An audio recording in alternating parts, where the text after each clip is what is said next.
Hello and good morning. I'm here with the first all in-person meeting of the Central Daylight Time Photography Club.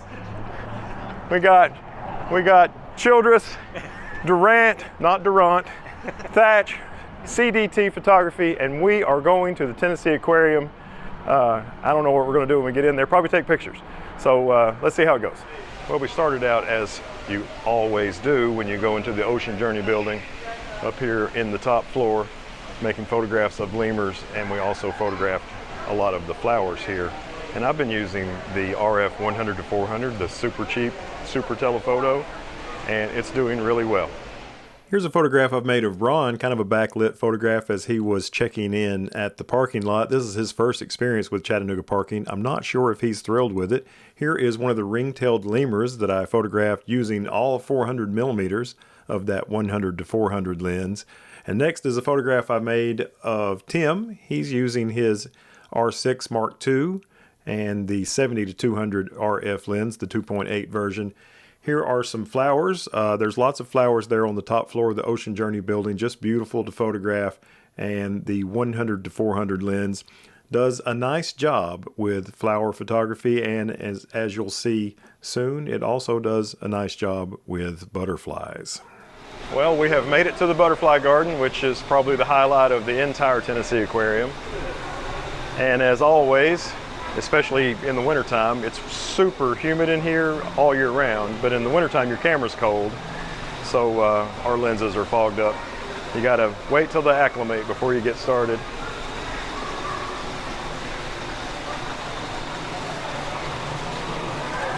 We do a lot of microfiber cloth wiping in here.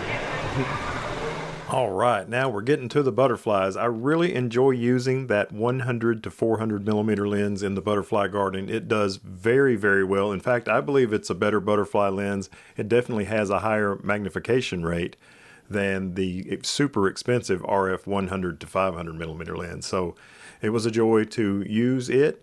And the f8 doesn't bother you too much for butterflies because usually there is a fair amount of light. This gentleman was walking around and he had 2 butterflies on his hat, and I asked him if I could take his picture and he said yes. So here he is, the handsome Jack Daniels hat wearing man with the butterflies. And look at this, 10,000 ISO. Some parts of the butterfly garden are fairly dark, and this one was in one of those spots. I came outside the butterfly garden where it's not so humid, and I switched lenses, put the 100 macro on. Now I'm going back in. Now we're using the 100 millimeter macro lens, and I don't think I've ever photographed this particular species of butterfly there in the butterfly garden before, so that was pretty cool.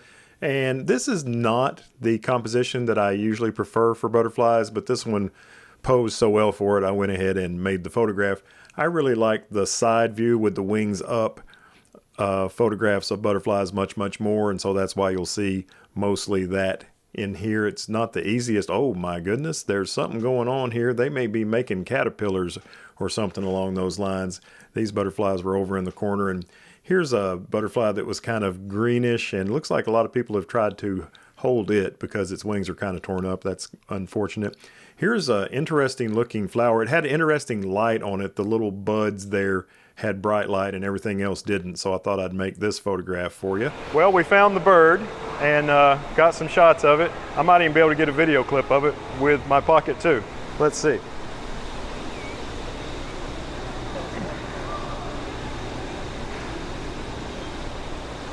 So there's the bird. Now I got to go figure out what it is.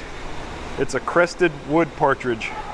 Here is the partridge, and I made this photograph with the macro lens. I had been using single point with subject detection off, which was working much better for the butterflies, but I quickly turned animal eye detect on and got down low and made this partridge shot. It turned out fairly good. I think Ron's is better. And now we're back to butterflies, and this is the last shot that I made without the flash. Then I put my Crafty Bells diffuser on and my Mikey MK320, and I made just a few shots with that setup, which I think was probably the best setup of all for butterflies on this particular day. And this is by far my favorite butterfly shot of the day. I like that it's backlit, but using the flash, the butterfly was nice and bright, and you've got nice bokeh, so it's beautifully bokeh-fied there in the background. Just really my favorite one. We ended up doing the butterfly garden and nothing but the butterfly garden. It's time for us to eat. me and the other members of Central Daylight Time Photography, LOL. And so we just went straight up, did the top floor, took the elevator back down, and now we're gonna re-up our parking and get something to eat. Well, all we did was the butterfly garden. We didn't do anything else, but we spent more time in the butterfly garden than I've ever spent. So I think it was worth it. Never used 3 different photography setups in the butterfly garden in one video, but it was really cool to hang out with Ron and Tim in downtown Chattanooga at the aquarium. Sorry about the horrible side light in this clip, but it doesn't matter. We appreciate you watching.